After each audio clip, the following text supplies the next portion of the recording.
Hey, what is up guys? So I got a very amazing replay of Moonlight cats in action, and it is super fast. Now I've talked about them and I mentioned before that I just didn't think that they were good enough against pendulum decks, but watch, this guy has a mirror force and a fiendish chain, and he's got a bunch of monsters out on board.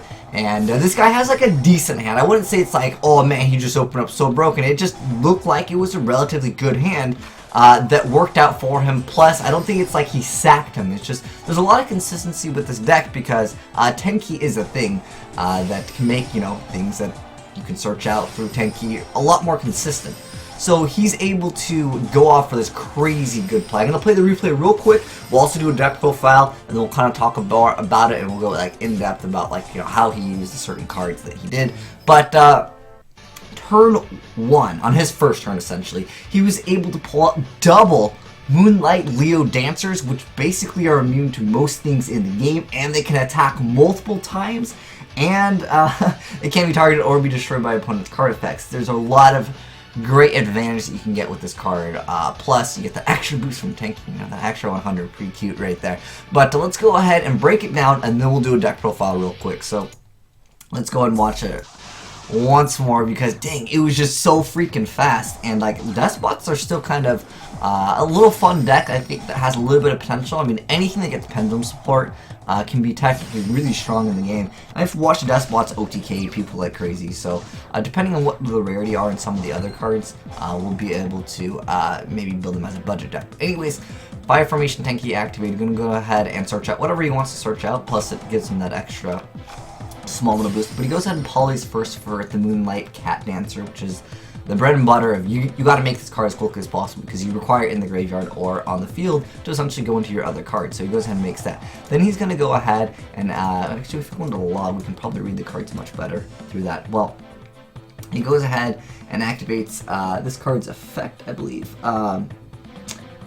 No, it's the, I think it's the Black Sheep that's actually proccing its effect. So it's, anyways, if this card is sent to the graveyard for a fusion summon, you could add one face-up card among the Moonlight monsters from your graveyard and the face-up Moonlight Pendulum monsters in your extra deck, except for Moonlight Black Sheep. So get you a little bit of a plus right there. So and then he's going to go ahead and activate Fusion Recovery. Fusion Recovery is a really strong card in this deck because you could target a poly and a fusion monster that was used for the fusion summon, and you could add it back to your hand. And with this deck, you basically need to use all the cards as a stepping stone. So basically, you make a Cat Dancer, then you go for the Panther Dancer, then you get to go for a Leo Dancer.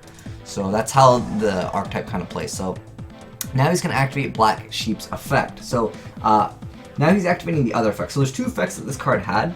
Now he's using that effect to add one polymerization from his deck to his hand. So it lets him go even further into his combo. So he's going to go ahead and summon the Moonlight White Rabbit. So when this card is normal summon, you can target one Moonlight monster in graveyard and then spell summon in defense position. And then also you can target spell and trap cards your opponent controls up to the number of other Moonlight monsters you control and bounce it back to the hand. So with this effect, he should have been able to bounce back both, but it got Fiendish Chain, so even though it got negated, he was still able to pull off basically an OTK, and in addition to that, he was also able to still basically bounce back the other cards. So now he's going to go ahead and make the Moonlight Panther Dancer. So this card can't be destroyed by your opponent's card effects. The first card can't be destroyed by battle. And then he's going to go ahead and activate the effect of Moonlight Tiger. So her effect is that once per turn you target a Moonlight monster graveyard special summon, its effects are negated, it can attack, and it's destroyed during the end phase, but that's not really that big of a deal because he's going to go ahead and poly and then make a Moonlight Leo Dancer. This one requires Panther Dancer plus 2 Moonlight monsters. So once he's able to make that, this card, a lot of players will just quit at this point because some decks just don't have an out to this. It's kind of like the towers that people used to play in Cleese. So now he's going to be able to proc that effect once again. Well, I think he actually ended up banishing it, but he's going to be able to proc this effect once again. And this is where this deck goes from like, oh, it's mediocre to like really good, because a lot of the cards, they don't have this restriction of you can only use its effect like once per turn. You can keep on activating its effect over and over, which is relatively strong. And he's able to actually bust out another one because of this card over here. So you can't pendulum summon monsters except for Moonlight monsters. This effect cannot be negated. Once per turn, you can fusion summon one Moonlight fusion monster from your extra deck by banishing the fusion material monsters listed from your side of the field or your graveyard. So this is the Moonlight Wolf. It is a level 6 one. Basically, you're using this, again, you're using the scales not necessarily just to pendulum, but I mean, you obviously can pendulum in the deck, but more than likely it's just to get those pendulum effects out. So then he's not able to pendulum, so because he's got a scale of 5 and 1, and then you can summon another Moonlight White Rabbit. So her effect only gets activated via the normal summon for the effect to actually be able to summon another Moonlight monster, but she still has that effect where you can still bounce back cards, and he's going to go ahead and bounce back the Mirror Force and the other Despot card that was in the Pendulum Zone. It was this one over here. So it makes it so this card gains, or I'm sorry, you cannot Pendulum Summon monsters except for Despot monsters. This effect can't be negated, and I think one of these gains, special summon. It's one of them gains like attack for each Despot card. So it's this card over here, Despot 003. So he's going to go ahead and take a bunch of damage. And then again, guys, they're able to attack twice, and they are immune to a lot of different things. It's that it can't be targeted or destroyed by your opponent's card effects. And it's got 3,500 attack. And then once per turn, if this card attacks a monster at the end of the damage step, you can destroy all special summon monsters your opponent controls. So there's a lot of counter pendulum play to this. So thank you, Bleach Sword, for showing off this replay, because it definitely makes me think that this deck is a little bit better. And what's funny is it has pendulum support, but it doesn't necessarily need a really pendulum at all, as you can see right here. Pretty cool stuff indeed. But anyways, I know a lot of you guys want the deck profile because you guys want to mess around with this deck. Don't worry, man, I got you. So anyways, here is the, let me actually close this just because it's making some sounds. So let's go ahead and get that nice little Yu-Gi-Oh music going. So you can see the extra deck, he just is playing 2 copies of each one. In this deck, you definitely could technically make rank 4s, especially with the Light Blue Cat's ability to resummon another card. In addition, with Moonlight Tiger, it's really advantageous for you to go to Moonlight, the Blue Cat into the Tiger. But anyways, let's go ahead and go over the deck profile, and we'll talk a little bit more about it. So anyways, first off, there's 3 copies of Moonlight Wolf, 3 copies of Light Blue Cat, 3 copies of the Light Tiger, 3 copies of Moonlight Purple Butterfly, 2 King of the Swamp, 3 White Rabbits, 3 Black Sheep, 3 Fusion Recovery, 3 Polymerization, 3 Upstarts, 3 Fusion Tag, 2 MST, 3 Fire Formation Tenki, and 3 Solemn Notice. And then for the extra deck, we already went over. It was 2 copies of each of them. And one card I want to mention, once we get this card, I think everyone's going to be playing this. A lot of people in the OCG have been dropping Mystical Space Typhoon. Some of them do side it, but they all basically main deck Twin Twister instead. So I figured I'd give you guys the heads up on that, just because this card is going to be so freaking good in the game, especially with some of the perform mages that you can discard, as well as some of the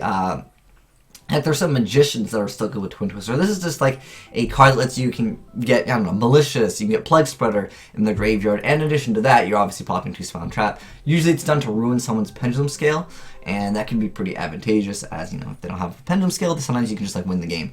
But so let's go ahead and go over some of the cards. I think we've covered a few of them, but we'll briefly go over them. So pretty much this monster effect just lets you do piercing. The pendulum effect lets you miracle fusion with your cards in the graveyard or your side of the field. Then we have Blue Cat. Blue Cat lets you, it's a floater essentially in the deck.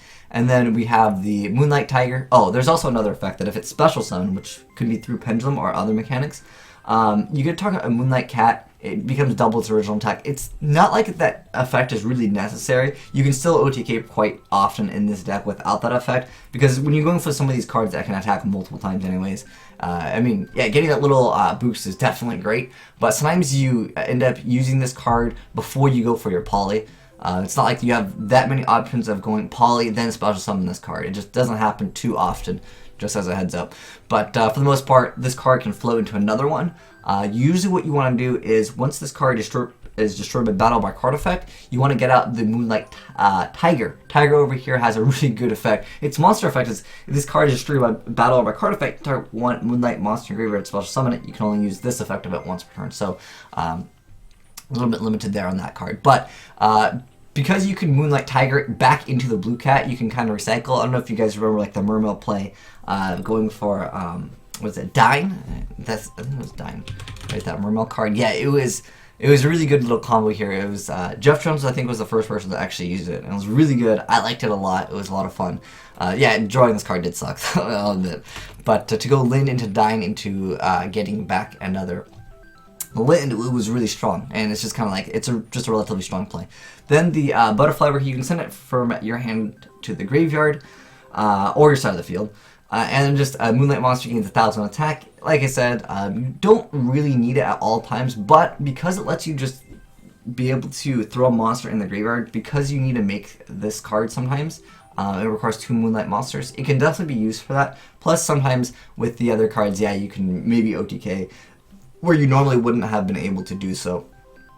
Next up, there's 2 King of Swamps that just searches Poly. Then this card, we already went over its effect, but when it's normal, you get to actually bring back another Moonlight monster, and then you can target your opponent's spell and trap cards. Actually, it's just spell and trap cards, so you can bounce back technically your own stuff, and then as long as you control like the same number of Moonlight cards, you can bounce them back, and it's pretty good. And you can see that he was able to activate the effect twice, which was really awesome.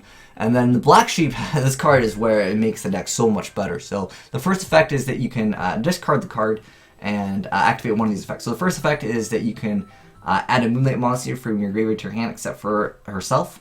And then the other effect is you can add it for, you can send it to the, you can discard it for Poly.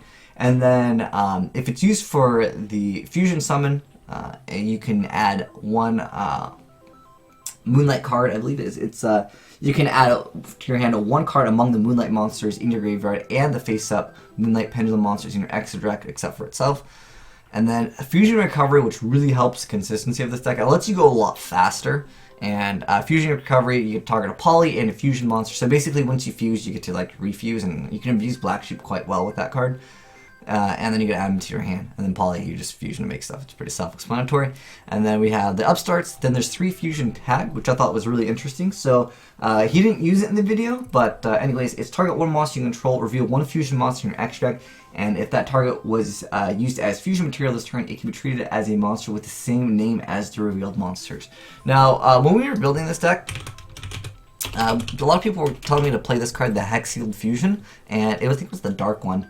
Any fusion monster? Yeah, okay. So there's some cards that just don't work with the fusions. I don't know what the exact wording is that we need to like make it count, but this card, I believe it does not work. Let me know if maybe that's an error or something like that. But yeah, this card just didn't work. It's supposed to be able to count as like other things. I think King of the Swamp has that effect. You can substitute it for one of the fusions, so that's kind of cool. But I think some of them just don't work on certain cards. I don't know like what the exact wording is that it needs to be. But MST, I think you guys know MST. Tanky literally searches out anything in the deck, and then 3 Solemn Notice, and that was pretty much it. But that was a really cool deck, and I like the way that the guy built it because it's relatively fast, and he showed me how good you can abuse Black Sheep, and this deck is looking much better. I haven't seen anyone play it, but thank you indeed for sending in this awesome replay and showing off how good this deck can be that has the pendulum cards right now, and I feel like they can get some more support in the future, and if they just get a few more cards, maybe this could be a very, very consistent deck. Like if they had like a reinforcement of the Search the Moonlight Cats, because I know like we already have Tanky, which is good, but like you know 6 Samurais, they had Smoke Signal plus they had Rhoda, like that's a little crazy there, but we'll have to wait and see what other things come out for the Moonlight Cat archetype, because I really like some of the artwork on it. They look freaking cool. But anyways, thanks for watching, guys. Let me know your thoughts in the comment section below. It's been your boy Will Smith, signing out.